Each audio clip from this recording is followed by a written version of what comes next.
If you'd prefer comfy sweats to Spanx, to all other plans, just say no thanks. Come snuggle up, grab a blankie, and then you'll be all ready for a girls' night in. Girls' night in. Hi, Sunflower. Hey, girl. How are ya? I am much better now that I'm not at work and I get to hang out with you.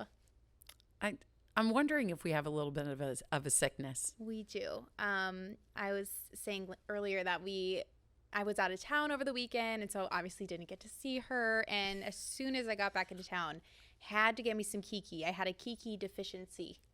And yeah, you know it's bad when we send each other. We will have just left each other, and we'll send each other memes of like sobbing people.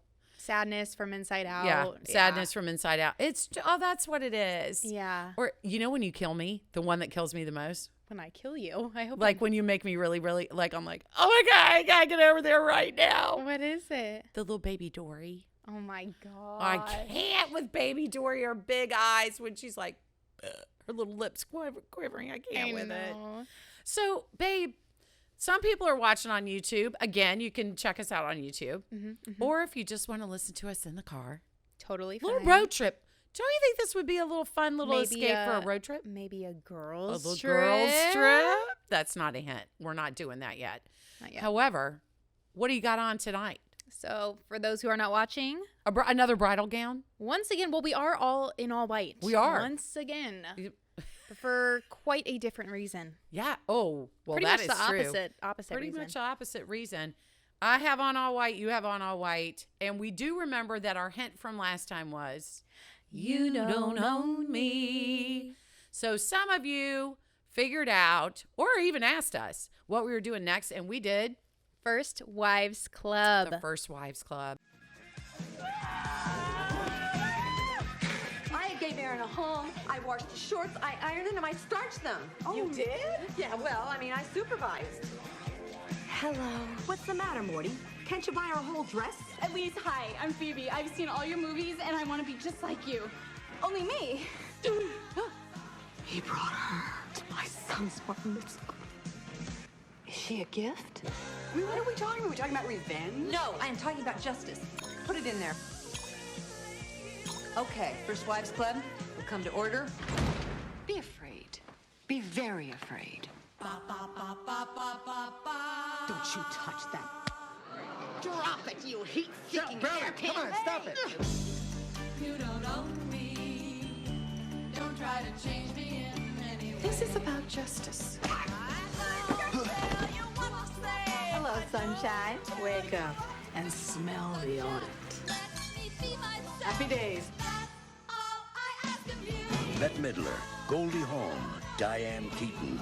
We're so 90s. We can help them rise, we can help them fall. The First Wives Club. Ladies, remember what? Don't get mad. Get everything.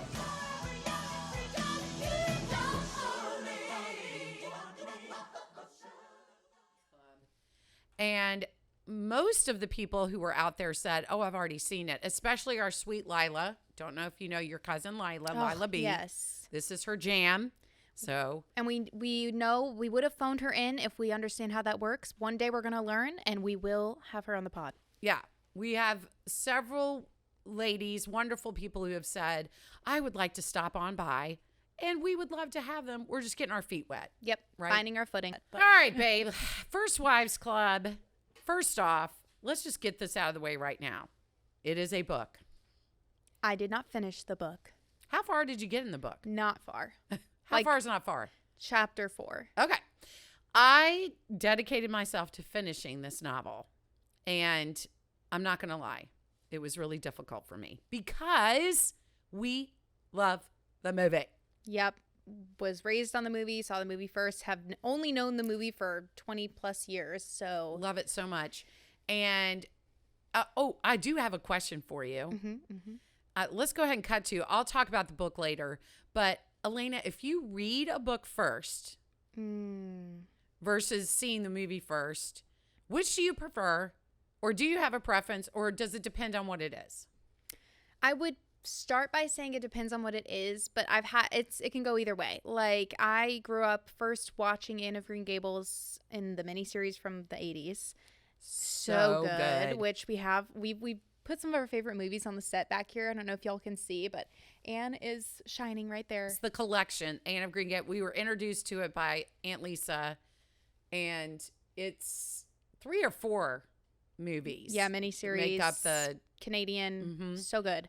But so good. I read the book after and loved the books. Read all the books. And that's, for a long time, when I was an English major, I was like, Ellen Montgomery's my favorite author. Like, so it can go either way. But like with First Wives Club, I was like, I can't finish this. Okay, so like, it was ruining the movie for me. Hold my hand. That's exactly what happened. Okay. And I'm not going to lie to you guys. Let me tell you a couple of things. First off, I didn't finish the book until today at my lunch break, which, as most of you know, I'm a teacher. So during my 15 minutes of running, I finished the book. And I have had a heaviness in my heart since then. That makes me so sad. I'm so sorry to say this. Olivia Goldsmith, who is no longer with us, the author of First Wives Club, I'm so kind of sad that I read it. I'm so sorry. It's all right. Let me say this. The characters in the book are only shadow versions of the movie. In other words, the movie has the same names of characters. In some cases, they don't even play the same people, which is interesting. In the book, they're either going through the divorce, have been separated, or are divorced, the 3 main characters. And the men have these high-powered jobs. Outside of that, I did not find the book to be funny at all. Or uplifting or anything. No, but we'll revisit that. Okay. Elena, dive right in. There will be spoilers because this is not a preview. This is a what do we think? Right.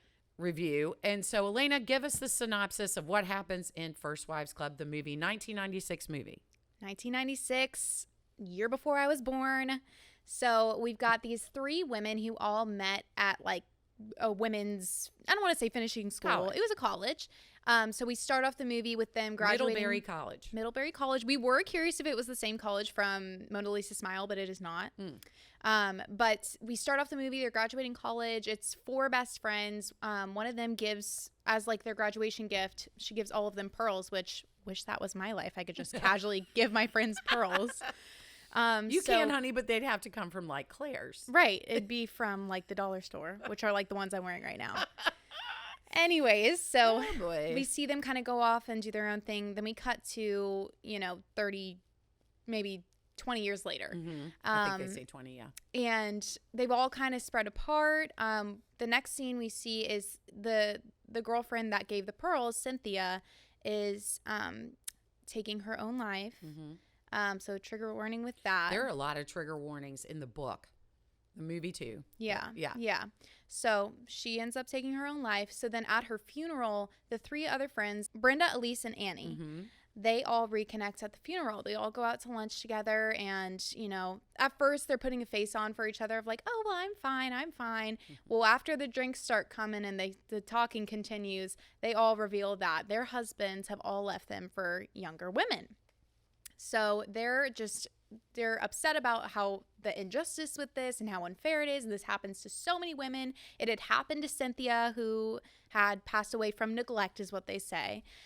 So they decide that they are not up for this anymore. They're going to do something about it. They first start with wanting to just get back at their husbands. So, and like she mentioned, all 3 of the husbands have these high-paying jobs. They're all like skipping out on alimony or whatever it's called, child support. Yes, no, you're right. And so they're like, no, we need to nail these guys. They treated us like crap. We're the reason they're at where they are today. So we're going to get ours. So they start with that, but then once they get into it, they realize, you know what, this needs to be about something bigger. So they get back at their husbands or get what they deserve. And then they decide to go global and to take care of all women who have been wronged. And they end up, opening this nonprofit to help women. And it's just amazing. So that's why I feel like I'm surprised that the book isn't uplifting at all, because the whole point of the movie to me is women supporting women, justice for women and uplifting women. All right. So let me say a couple of things before I give you some stats. In the book, I'm totally going to ruin it for you if you're going to read it. In the book, they don't start a nonprofit. At all? No. I hate that. I'm sorry. No, so let me say that I think the filmmakers did a really good job of saying, we like the basis, but this is going to upset some people, and maybe we should do this, that, and the other. I will say the book is 1992, and if you read it today, it's like, whoa, what did they just say? It has not aged well. And there are a couple of sections that were progressive for the time that now I don't know that they would hold up well. Okay. But that being said, let's talk about the movie, All which right. we love. So Love it. stars, hello, Elena. Annie is Diane Keaton. We love her. Elise Elliott, who is a movie star, is played by Goldie Hawn. So funny. I love her. She does such a good job. Her like facial movements in this movie Oh, yes. are so good. And then Bette Midler plays Brenda. Now, to your point, you do not want to be doing something else while you're watching this movie, or you will miss a lot of cinema gold comedy. There's a lot of like little things that if you aren't paying attention, you won't catch it. And those little things are some of the funniest moments in the movie. Absolutely. You've got to be focused on it. The little nuances, the side glances, the one-liners come really quickly, which actually made it into some of the reviews. That was, it's thin on plot, but it's got a lot of really good moments. And that, I would agree with that. Yeah. These women, Annie, Diane Keaton's character, her husband she doesn't know this, left her for her psychiatrist. Their Therapist. Their Their couples marriage therapist. Their couples therapist. He is having an affair with her. Annie does not know this, so she thinks there's a chance for reconciliation, and that's what she wants at the beginning of the movie. And she's kind of a little doormat, not only with her husband, but with her friends. We even see when she goes out to lunch with Brenda and Elise, like she's hyping all of them up. She's making herself smaller. Like she is quintessential doormat. She really is. And again, with the costuming, another costuming genius. They really played the part. Then Brenda. Tell about Brenda. So Brenda, she is married. She's still married. She's separated or divorced from Morty. I think they're divorced. Okay, yeah, because he has to pay child support. So she's divorced from Morty, who he's like the electronics king. Yes. So he now is with Sarah Jessica Parker. That's his new young thing, which funny, they're also in Hocus Pocus together. Yes, which they is are. Coming out with Hocus Pocus 2 this fall. Are they really? Yes. Okay. New all right. new trailer just dropped. So Oh very my exciting. goodness! Look at us. But anyways, funny that they're juxtaposed in those roles in this movie. So they have a son together. He's 13. He's about to have his bar mitzvah, which is a big deal that they're not going to be together at the bar mitzvah. That It's makes me so sad. so sad. There's a lot of sad scenes where, like in the department store, where she runs into Morty and Sarah Jessica Parker, and you know they make fun of her weight. That's the biggest thing is her weight. That Which she is not. In the book, she is obese, right, like very large. that they say. They make a comment after comment about it, and that her addiction is food, and to the point where it's Like a an medical issue or issue. medical issue. Not Bette Midler looks great in this movie. We were I like- took offense to that. I know, we're watching. She has like a flat stomach, no nothing, and we're just like, she's supposed to be fat. Like what? Like it makes That's no sense. Kind of insulting, but and then Goldie Hawn plays the aging actress who is now just on the realization that she's getting offered roles for the mothers of the roles she just finished playing. And it's in B movies, so it's not even anything starring. Now, in the book, she comes from wealth. She's also an actress, but she comes from like age-old wealth in New York. So it's both are set in New York and have this background of high society in New York. Yeah, they all do have money. I would say Brenda is the most like upper middle class because Morty's been behind on his payments, which is another big issue because he's living this amazing life. He's telling Brenda, I don't have any money. I don't have any money. The company has money. I don't have money. Well, when she eventually sees his apartment that he's in, he's holding out on her. So, Yeah. But outside of that, yes, they're all very wealthy. I mean, Annie has this gorgeous house in Connecticut. Elise obviously has tons of money. So Right. definitely like a higher class group. Yes. which I found, to be honest with you, I found it fascinating because I'm not familiar with that world. No, yeah. And in the book, there's a great amount of detail into this high society throughout the whole book.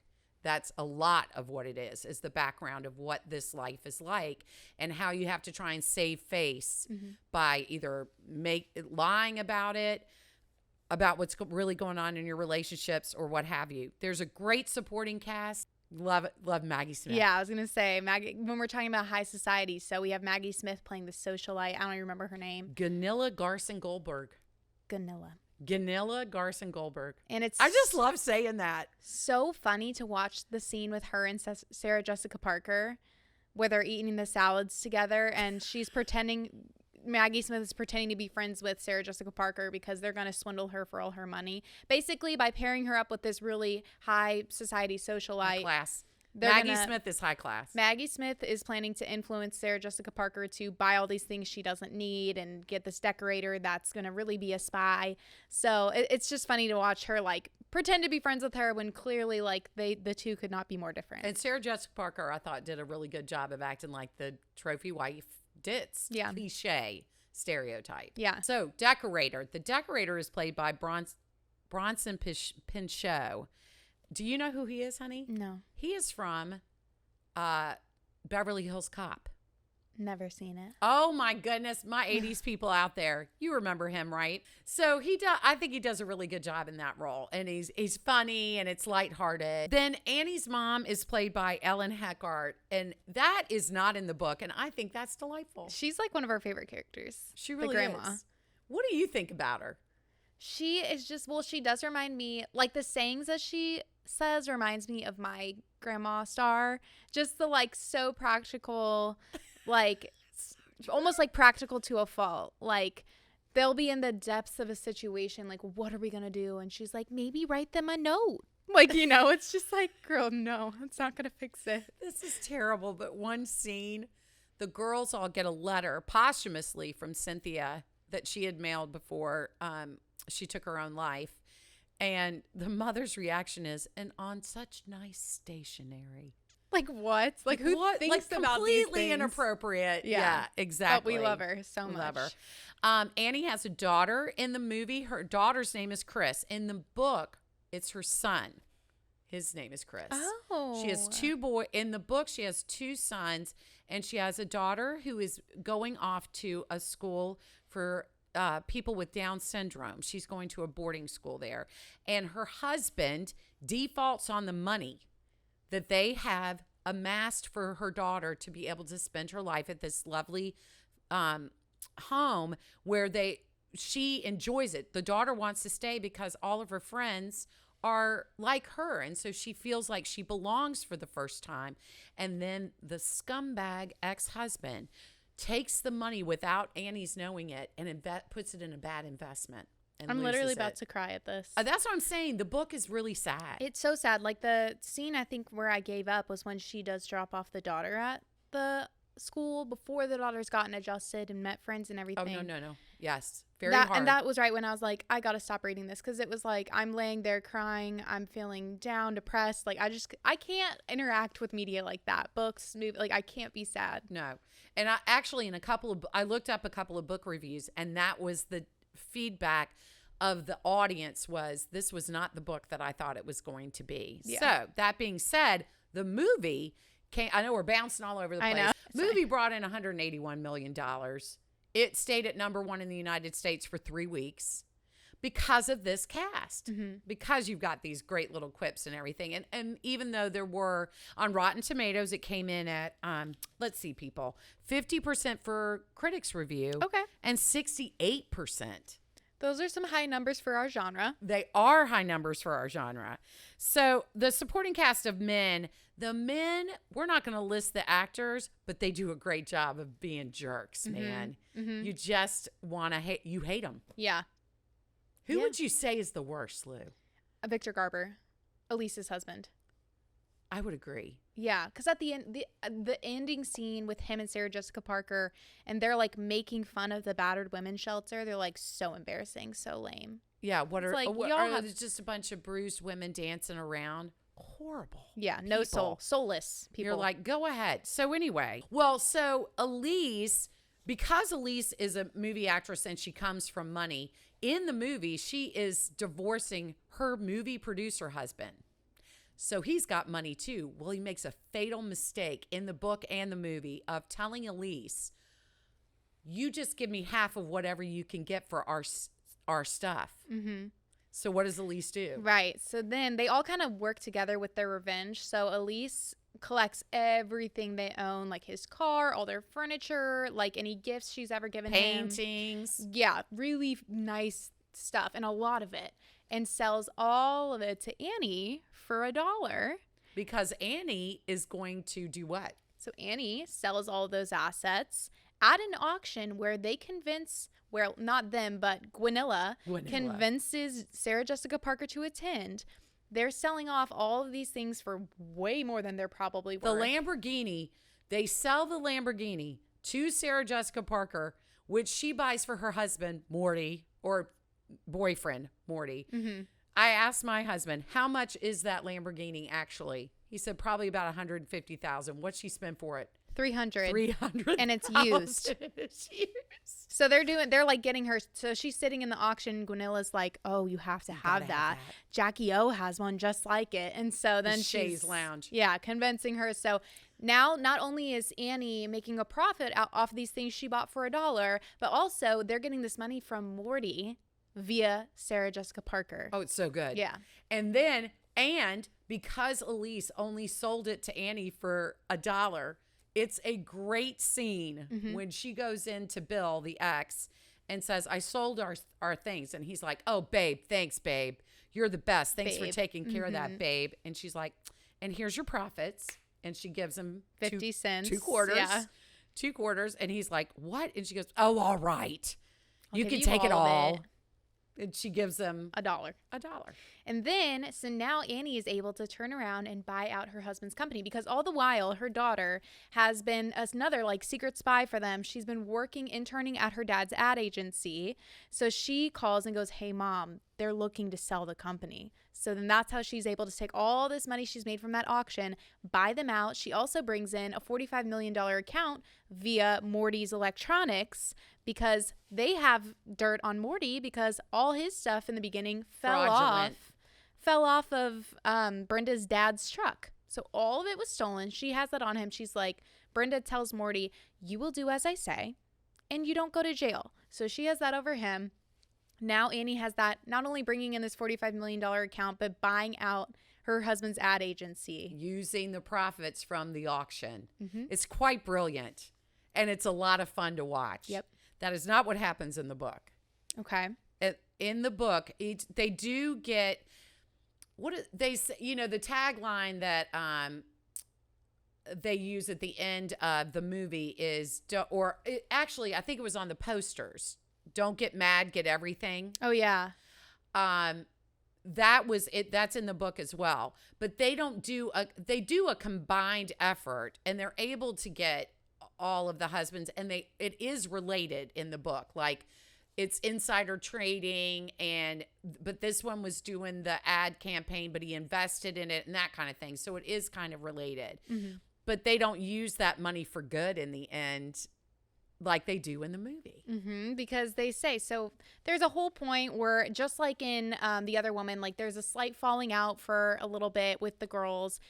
I guess I shouldn't say slight, because it's a pretty big fight. They all end up slapping each other in the face. The scene where they actually end up getting into a fight is super dramatic. And actually Julian, who we follow on TikTok, I think his name is like Julian's Cookies or something. He's on Instagram and TikTok, and we get a lot of like inspo from him, but he acts out like scenes from all the best movies, and he does this fight scene with them where it all kind of breaks down. They're starting to point at each other's flaws. Like, Elise is super egotistical and drunk, and Brenda is calling her out. Well, then now Brenda's calling out, or Elise is calling Brenda out for overeating and blah, blah, blah. Then Annie, of course, who's like the middleman, is like, stop it, you guys. Then they're like, oh, you just think you're so perfect and whatever. So they all get into the screaming match, all slap each other. It's a good scene, but it's also super sad. And they do a montage right after that. What's the song? It's the song from the movie. Love is on Love the is way. on the way. And that song makes me cry. That song makes me cry. It's so good. It's on the playlist. It is. Yeah. That scene. Billy Porter. I got to tell you, that scene's hard to watch. The montage at the very end, though, is my favorite, because in the book, and a lot more in the book and a little bit in the movie, it's Brenda and Elise are a little catty with each other. The little snide, make little snippy remarks. In the book, they start off not even being friends. But I think I love that moment at the end of the montage when Elise goes to Brenda's house, because always Annie's the go-between.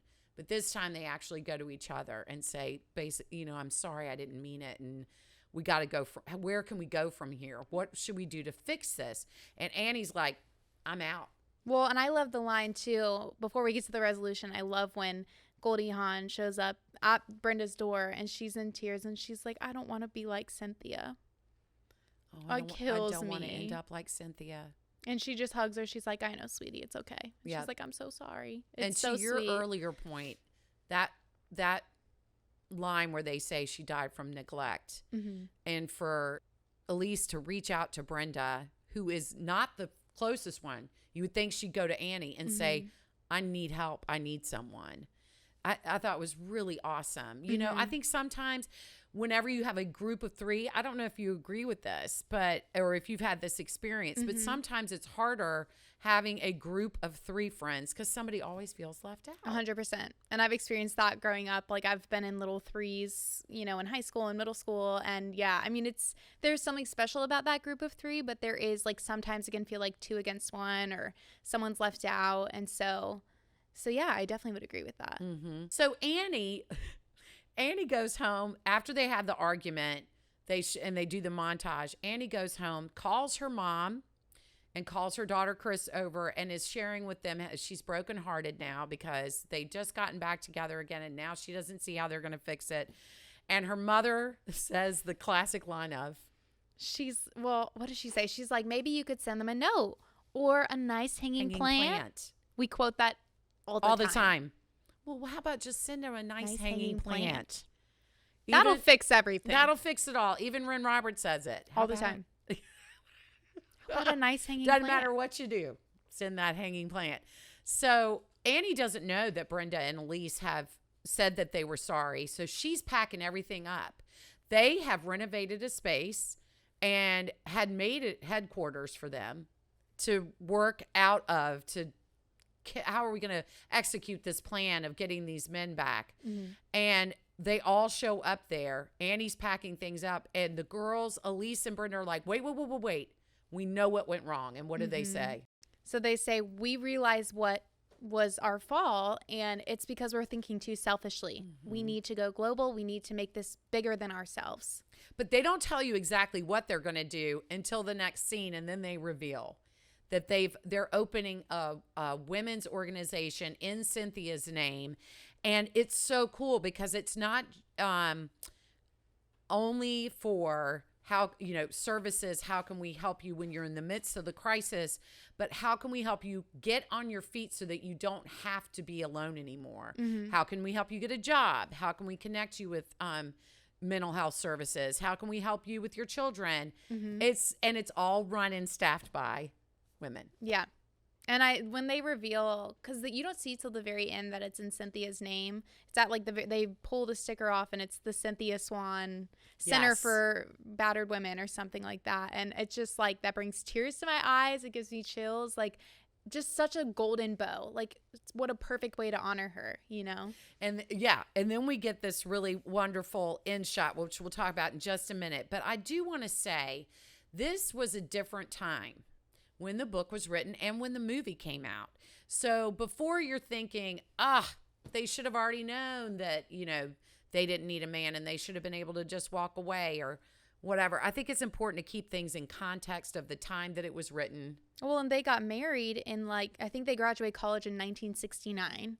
Right. So, I mean, they're still getting married in a time where that's all they know to do. I mean, they have careers and such. Like Brenda works in Morty's store and helps him build that up. Like same with Annie and the advertising agency, and then Elise has her acting career. But still, they were raised in that generation of like, if you want security, you need a husband. And you just said two really important things. Brenda worked in Morty's stores. Annie worked with her husband. So they were basically supporting them up, lifting them up. Elise, the reason her husband is the big like movie producer he is because of his connection to her. Yep. And that's true in the book too. He's not a movie producer, but he only has what he has because he married Elise. That's very clear in the book. So I did want to say a couple of things from the book. This is interesting. I don't know if this is true or not. I would think it is because it mentions Forbes magazine in its actual writing. And so it says, listen to this, Elise continued, and she reached into her purse and pulled out a photocopy of a magazine article. It's happening all over. Successful men trading in their wives for newer, better models. Listen to this. These trophy wives make the 50 and 60-year-old CEOs feel like they can compete sexually with younger men, the kind of ego boost that doesn't hurt when going up against young Turks at the office. She looked at Brenda and Annie. Sound appropriate? She continued. Free from the stigma of divorce, these men are looking to be remade. And listen to this. I got it from Forbes. This is from Forbes. She cleared her throat. The new CEO is not complete without the newer, taller, blonder second wife. She is the trophy to his success. Rather than having a stigma attached to a second marriage, corporate culture has advanced to the point where a glamorous second wife is more than an asset. She's almost a necessity. And that was the world they were living in when Olivia Goldsmith wrote this book. So I can understand why this book was written with a huge chip on her shoulder. Probably rightfully so. I'm curious, like, do we hear my research, or do you know if like Olivia Goldsmith was or first wife? I don't know if that's the case. I will look into that because that's really interesting. I do know that they said on a couple of the book reviews that the characters in this book were hidden undercover of really shallowy, also known as AKAs, because they're like, oh, if you were high society enough back in the day when this was written, you could knew go, who it was talking about. Kind of like the Devil Wears Prada, Anna Wintour thing. Exactly. Okay. Ooh, another good one. Hello. Yes. Lou, talk to me for just a second about where you see this podcast going. Like from where are we getting our material? Do you think that it goes down a genre hole? What do you think? Well, I think like when we came up with the concept, we didn't want to box ourselves too much in. That's why I know we've done a lot of movies, a little bit of books, but we really wanted to keep it broad of like, if we did want to do an album or we did want to do a TV show or even like a cultural moment, like Britney's breakdown, which I don't know if we'd want to touch that. Interesting. But, you know, like different times in our genre, this area of pop culture. But that's a great question because I feel like we have our next movie lined up. I'm so excited. Which I'm really excited about. I'm so excited about it. It's fun. But after that, I was thinking that today. I was like, what's next? You know? And I wanna like maybe do something a little bit different, like still within our genre, but like maybe do an album or just a book or a TV show. So I don't know. Should we take requests? Do you have an answer to that question? You know, there are a couple of things that we have talked about in this pioneering era of women producing. Let's take Reese Witherspoon and Jennifer Aniston doing The Morning Show, or Reese Witherspoon and Nicole Kidman doing Big Little Lies, and Where the Crawdads Sing. There's so many things that are going to be opening up, that are opening up and have in recent years, that if there's something out there that you're like, hello, let's do this one, let us know. Yeah. Let us know. Yeah. But I would say that items like that, where it's women empowering or the shift of power is happening, we are doing our old school stuff because that's our comfort, cozy stuff too. But yeah, I think you're right. I think we do need to open up to like the Big Little Lies and, you know, things that are more recent as well, that get out of our comfort zone and do some things that are a little more relevant to today. I like it. So before I put the book aside and we finish up talking about the movie, there was one quote in there. I was like, Elena, oh my gosh, it's us. And she's talking about Annie. The author says, I can't work with distractions, and I'm afraid I can't live without them. I'm like, oh boy, howdy. That was a little too close to home for me. Literally how I work. Like, I have to have like a podcast or music or even a show on while I work from home. But at the same time, it's like, it's a little distracting. But also if I don't have it, I'm even more distracted. I mean, what a forethought before the whole, attention deficit disorder really came to light in 1992 when this was written. I thought that was pretty profound. I love that quote. Then toward the end, and they round it out nicely at the end. In other words, there's a good ending for every female character. The men get it in big time. And so it is, I'm not going to call it a happy ending, though. A justice? A justice. Annie says at the end she is dating someone new, and she says, I'll try not to confuse my dream of anyone with who they really are. And I think that's so profound in any relationship, because we all know, I can remember when your dad and I were dating after we got engaged, and he said something about going golfing. And I said, I got to tell you the truth about something. He's like, what? I'm like, I'll go golfing, but I don't really enjoy it. Those little lures you put out there when you've got, because I hunted that man down. I was in love with him the first time I saw him. That, are you really putting your best face on? Or are you genuinely being yourself with this person? Or what are the adjustments once you get married and you're 4 or 5 years in and hard things start to happen? I definitely think like with that line goes with the saying of like expectation versus reality. Like, I feel like a big thing with Annie, from what I could tell, the 4 chapters I read of the book and what I know of her character from the movie, is like she loves this idea of like picture perfect. Yes. And in the beginning of the movie when she's talking with Brenda and Elise, and they're being pretty open about, well, my marriage fell apart, and at first Annie's like, well, sucks to suck, like I'm with Aaron and it's great. And the more she starts to babble, she's like, well, it's not that bad, we're just separated. And they're like, okay. Like, so, and I'm sure when she got married she was picturing the white picket fence, the 2.3 kids or whatever it is, 2.5 kids, the dog, the green grass. So I think like, and I'm sure it aligns with the character of the book. And so for her to say like, no, I need to be in reality and not put this person on a pedestal or make my whole life about them or imagine this perfection together, but instead just loving the reality and who they are and who I am and what our realistic life will look like together. She does have that realization toward the end, very much so, of I can do this for myself. I don't need a man to do this for me. The other quote is, living well is the best revenge. I love that. That's a good one. It's so true. It's like, who are you hurting?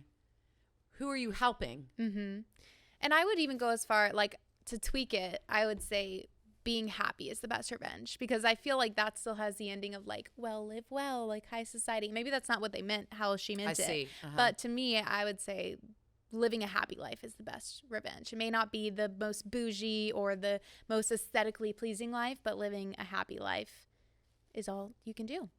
Because sitting around and brooding and being revengeful doesn't hurt the other person. It only hurts yourself. Yep. So back to the movie. There is a really funny scene where they're going to try and find dirt on Morty, and the girls are combing through the apartment, and they've gotten let in because of Duarto, the interior designer. One of my favorite lines is after Sarah Jessica Parker's character spends this unruly amount of money at this auction, and Morty is freaking out. He's like mad at her for doing all of that. And she's like, Morty, I'm just trying to afford us a good life with some classic good taste. And she's saying that as she has her Mona Lisa tissue box cover in front of her in the shot. The tackiest crap in this apartment. And she's like, I'm just trying to be classy, Morty. Classic good with her like cheetah print dress. Oh my goodness. What was your favorite part? Oh my gosh. My favorite part. Well, I have like a line. It's not my favorite part, but I have a line that I love. So, Annie's daughter has like recently come out of the closet as gay, but she doesn't want the dad to know yet. She's like, please don't tell dad. I want to tell him myself. And it's really funny when they go to a gay bar. She wants to tell him herself on like Father's Day or Christmas, she said. Because she is pissed at her dad for the way that he's treated her mom. So, but it's so funny. At one point, Elise, Brenda, and Annie meet up with Chris at a gay bar to ask her if she'll be their spy. It's so funny. That might be my favorite scene because it's so cute and funny. But I love like when they're all getting their revenge on the husbands, kind of like that scene at the end of The Other Woman. They're all heading into the conference room and Chris is letting all the men in and he's like, the dad says something to her and she's like, okay, daddy. And she goes, oh, by the way, I'm a lesbian. A big one. Just like a cherry on top of him getting kicked in the face and getting all his money taken. And yeah, I love that part. I think it's very empowering. She's a great character. I love that daughter. And when Annie's like upset and they're consoling her and she's like, no, mom, you can make it work. Like, I just love her so much. She's so sweet. She loves her mom so much. And I love the fact that the grandmother, it shows all three generations of how these women, like we've said in all the other movies so far, how these women lift each other up and say, I've got your back and you don't need him and we can make this work. And it just that beautiful friendship in the family too, the daughter and the grandmother and the mom. I mean, there's still, you know, little neat from the grandmother, you know, because she's from that generation, you know. Yeah. Like at the very beginning, she's Annie's just trying to make spaghetti and the mom's like, you have no feel for noodles. I'm like, do you have? Yeah, she's super critical. But then she gets her redemption at the end because she's like, you know what, honey? You know what I think you need? And Annie's like, what, mom? And she's like, absolutely nothing. I don't think you need anything either, honey. I don't think you do. By the way, you look fabulous. I could use a nap. I sure could. But you look fabulous in this little outfit. Too. Well, should we like start wearing like tennis stuff and go to the country club? Like, what is this look? Yeah, we don't belong. We could just show up. Yeah. I love that ending is just classic to the Leslie Gore song, You Don't Own Me. Just so true. Wraps up the movie perfectly. Like they've had the kickoff party for their nonprofit and then they just dance off into the streets, proud of themselves, head held high, their own women. And I love it. I love it too. And again, they don't need anything else. And I will say this score won for Best Original Soundtrack. That was the notes so I forgot my notes, but that was the notes I was writing down because the composer has done a ton of our movies, you guys. Did he really? Yeah. Down with Love. Get Out. Yeah. Hairspray. I mean, there's a ton. I had them all written down on my notes. He's Mark Shaman. Yeah. He's done a ton. Like within our genre. That's so cool. Yeah. I did not know that. But he did. He won for this Best Original Score. So the music is really, really good.